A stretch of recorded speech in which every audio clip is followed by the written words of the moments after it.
Les cigarettes exportées vers l'Afrique sont plus toxiques et plus addictives que celles vendues en Europe. Voilà la conclusion d'une enquête qui vient d'être menée par une journaliste indépendante suisse. Pendant un an, elle a investigué sur les pratiques des multinationales du tabac dans son pays et sa conclusion est interpellante quant au cynisme des cigarettiers. Faute de croissance en Europe, ils sont vraisemblablement prêts à tout pour le développement du marché africain. Pascal Bustamante nous présente cette enquête.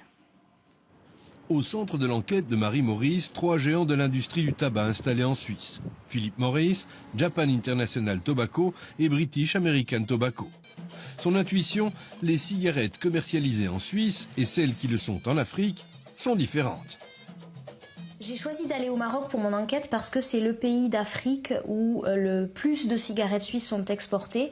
Aujourd'hui, plus de la moitié des cigarettes fumées au Maroc sont importées et surtout importées de Suisse. Ils pensent que les cigarettes suisses sont de meilleure qualité. Et en fait, c'est l'inverse. Les cigarettes fabriquées en Suisse qu'ils fument sont beaucoup plus fortes, ont plus de nicotine, plus de goudron et donc sont plus toxiques.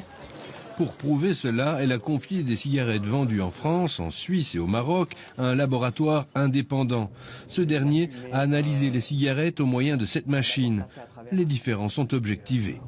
Pour les Winston, nous avons même des cigarettes allant jusqu'à 16 mg de particules totales contre seulement 10 pour celles vendues en France et en Suisse.